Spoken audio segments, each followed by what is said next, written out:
ለማንኛውም ሐሜት አንዱ እንደ ማጠቃለያ እንሰማቸዋለን፣ እናቃቸዋለን። ሞጋች አይደለም፣ አማራጭ ሀሳብ የለውም። ተራ ውድቀታችሁን ነው የምትመሰክሩት። ምናልባት በዚህ ልዩነት ላይ አንድ ተች የሚያደርግ ኮምፒቲመንት እንዲህ ብሎ ነበር፣ እንዲህ ብዬው ነበር፣ አግኝቼው ነበር። መቼ? ከ7 ዓመት በፊት፣ ከ6 ዓመት በፊት፣ ከ10 ዓመት በፊት። እኛ እኮ ዛሬ ነው እየፈለግን ያለን።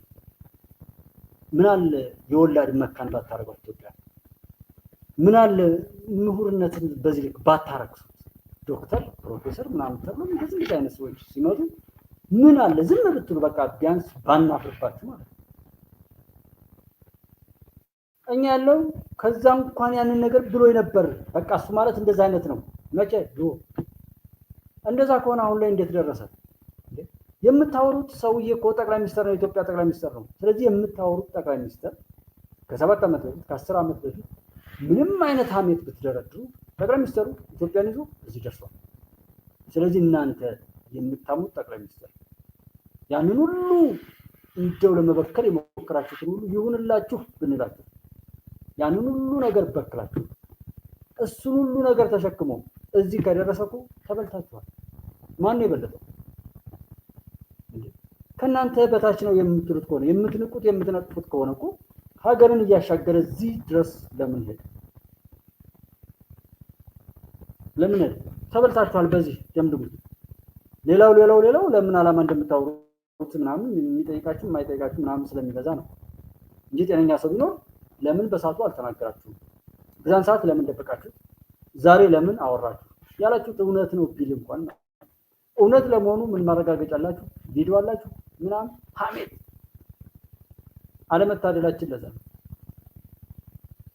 የምታስተምሩን ቂም፣ በቀል፣ ጥላቻ፣ አሉባልታ ያለንን ለማጥፋት እንደ ዶሮ ተሰብስቦ ሶሻል ሚዲያ ላይ ያለው አይታችሁ ከሆነ ሶሻል ሚዲያ ላይ የመረጃ እጥረት የመታው ነው። ሶሻል ሚዲያ የመረጃ እጥረት ማለት ምንድነው? አዲስ ነገር ያንኑ ያገላበጠ ያንኑ የሱን የሆነ ነገሩን እየጨመረ ወይ የራሱን ኮተት እየጨማመን እንደዚህ የሚቃይበት እንጂ ሶርሱ አንድን ሶርስ ሁሉም ሚዲያ ላይ ሰበር እያለ እየተሰባበረ ራሱን በዛ ልክ ገና በሶሻል ሚዲያ ላይ ያለውን ነገር ለማግኘት ብቻ ሲል አዛኝ መስሎ የሚቀደዳል። መከራ ጠሪ ትውልድ አለ። ሶሻል ሚዲያ ላይ የምናየው ጉድ ገና ብዙ ዋጋ ያስከፍለናል። ኢትዮጵያን፣ ምድራችንን፣ ዓለማችንን በሙሉ ብዙ መከራ የሚያደርስባት ሶሻል ሚዲያ በተለይ እንደ ኢትዮጵያ መቀደድ ነው፣ ማውራት ነው። የሚገርማችሁ ግን ከምንጩ ላይ በብዙ መከራ የመጣውን እንኳን መረጃ ሰው አያዩ። እሱ ያው ስለ መሳይ መኮንን አንድ ነገር መሳይ ምናምን ብሎ ማለት የሆነ ነገር ምናምን ማለት ነው።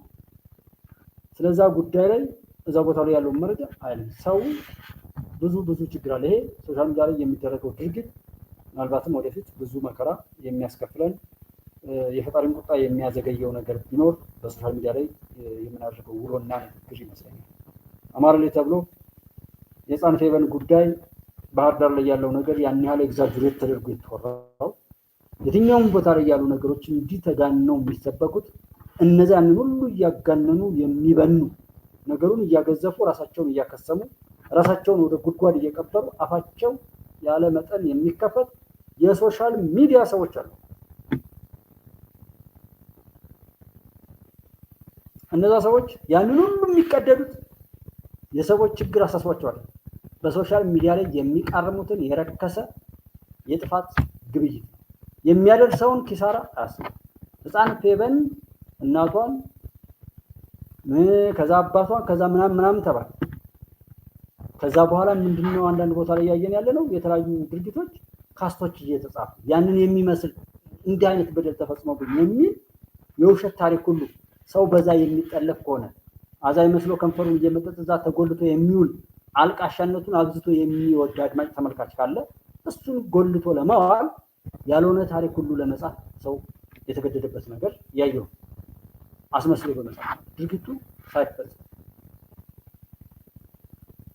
ህፃን ፌቨን ላይ እንደዛ ከሆነ ከዛ በኋላ ስንት ህፃን ረዳችሁ? ስንት እናቶችን ባበሳችሁ? የህፃን ፌበን እናት ነበረች፣ አንዷ ነች። ደብረጽዮንን የሶሻል ሚዲያ ሰው ወዶት ነው። ስለ ደብረጽዮን ማውራት ግን እንደ ደብረጽዮን የረከሰ ግብይት ያስገኛል። ስለ ሀብታሙ፣ ስለ መሳይ፣ ስለሆኑ ሰዎች ማውራት ያንን ያስመስል አልጎሪዝሙ ያበረታታል። ግን አትርሱት፣ እንዳትረሱ ምን አውርታችሁ ምን እንዳገኛችሁ። ከሚታየው በላይ የምትገበዩት ነገር አለ፣ በጣም ብዙ አልነግራችሁ።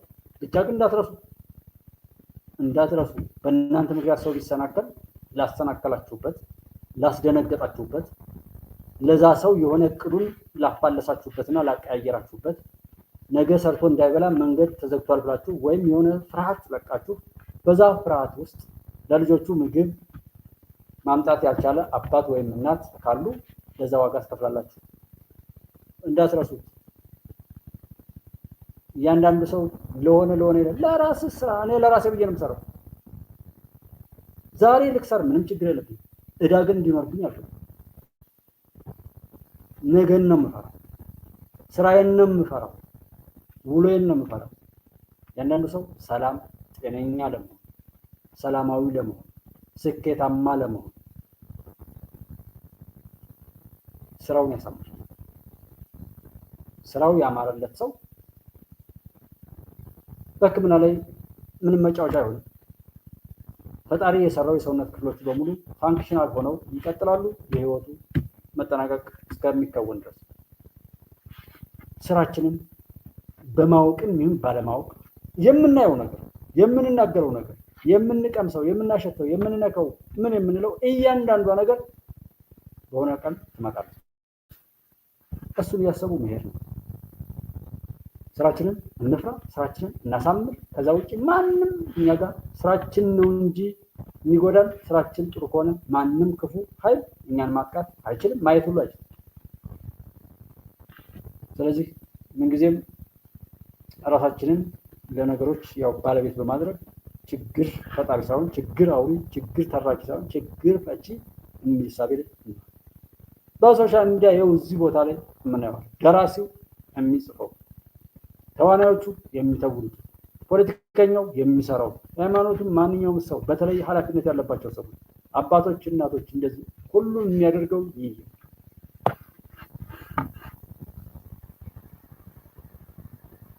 ኢትዮጵያ ከውጭ ስንዴ እርዳታ ታቆማለች ሲባል ኢትዮጵያ ውስጥ ከሌሎች ወንድሞቻቸው የሚታገዱ ሰዎች ይጠፋሉ ማለት አይደለም። ኢትዮጵያ ከሚቀጥለው ዓመት የግሪን ሌጋሲ ማጠናቀቂያ በኋላ ከውጭ እርዳታ አትቀበልም ማለት በውስጥ አንተጋገዝም ማለት አይደለም። በውስጥ ያሉ እጅ አጠሮቻችንን እኛው ራሳችን ማገዝ እንጀምራለን።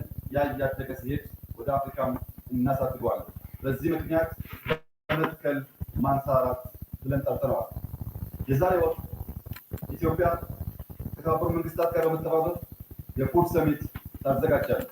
የፉድ ሰሚት የምታዘጋጀው በምግብ ራስን ለመቻል ባደረገችው ጥረት ምሳሌ ሀገር ትሆናለች ተብሎ በመታመኑ የተባበሩት መንግስታት ኢትዮጵያን ለዚህ ታላቅ ሰሚት መርጧል።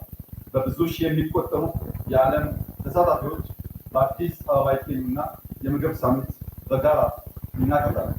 እንደገና በወሩ ጳጉሜ ውስጥ የአፍሪካ ክላይሜት ሳሚት ሁለተኛ ጊዜ የሚከበረው እዚህ አዲስ አበባ ውስጥ ይከወናል። ኢትዮጵያ የክላይሜት ሰሚትን እንድታዘጋጅ የተመረጠችበት ዋነኛው ምክንያት በክላይሜት ፈርቀዳጅ አርያ ስራ መስራቷ በሁሉም ወንድምና ህዝቦች በመታመኑ ነው። ታዲያ እርዳታን ካቋረጠ ለዓለም የምግብ ሰሚት አርያ በመሆን ሰሚት ማዘጋጀት ከጀመረ ለክላይሜት ሰሚት አክቲቪዝም ብቻ ሳይሆን አክሽን ያስፈልጋል። እንደ ኢትዮጵያ የተከል ክላይሜታችንን እናክም የሚል እሳቤ ዓለም አምኖ ወደኛ ከመጣ ማንሰራራት ከዚህ ወዲያ ከየት ሊመጣ ይችላል? እውነታው ይሄ ነው። የሚቀየር ነገር የለም። ከሚወራው በላይ ስራ ይሰራል። እሱም እንዲተሰራ እያልኩ እኔም አልልም። ብቻ ክፉ አትኑ፣ መናገር ነው፣ ማሳወቅ ነው። እያወቅ እያሰብክ ውሎህን እና ግብይትህን የሰራህበትን ደሞዝ ማግኘት ስለሚገባ የሰራህበትን ታገኛለህ የሚል ነው። ኢትዮጵያ ከዛም በላይ ነው። ብዙ ጥላት እንዳላት ሀገር ትንሽ ትልቁ የራሱን ናቂ የሰውን አፋቂ ሆኖ የራሱን እያዋረደ ሌሎችን በማክበር የሚከበር መስሎት ራሱን ሲቀብርና ሲያዋርድ የሚውል ትውልድ ብዙ በሆነበት በዚህ ወቅት እንኳን በቅር ላይ ያለውን ተጀምሮ ሳይጠናቀቅ መናገር በራሱ አያስፈልግም። ግን እርግጠኛ ሁኑ ኢትዮጵያ የሚገባትን ጌጣጌጥ ሁሉ እኔና እናንተ በእድሜ እያለን ሲከወን እናያለን። ጠቅላይ ሚኒስትር ዶክተር አብይ ባለበት በዚህ ወቅት በእጁ ያ ሲሆን ነው እኛ የምናየው። እሱ ይሆናል ስለሺ ስላለ ዶክተር አብይ ስላለ ሙሉ አለ ፈጣሪ ስላለ ነው እንደዛ ነው። ፈጣሪ ስላለ በዶክተር አብይ እጅ በእኔና በእናንተ እድሜ አሁን የኢትዮጵያ ትንሣኤ ልዕልናዋ ጌጣጌጧ ሁለመናዋ ሲደረግላት እናያለን። እውነታው ይሄ እንደያዝነውም ነገር ነው።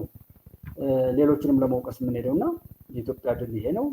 ሁሉም የዘራውን እንደሚያጭድ በማሰብ ውሏችንን ሁሉ እናሳምር። የኢትዮጵያ ትንሣኤ እውን ነው። የኢትዮጵያን ሀብት ንብረት ኢትዮጵያን ለማጥፋት ደባ፣ አሻጥር፣ መጥፎ ነገር የሰራ ማንኛውም ኃይል እሱን ፈጣሪ በፍርዱ ይመጣበታል። ፍርዱን ፈጣሪ ይሰጣል። እኛ ራሳችንን ብቻ ከክፉዎች ወጥመድ እናርቅ። የእኛ አስተዋጽኦ ምንጊዜም በተወደዱና በተከበሩ ነገሮች ላይ ይሁን። የሚጠቅም ነገርን እናበረታታ፣ እንተጋገዝ፣ እንዋደድ፣ ይቅር እንባል።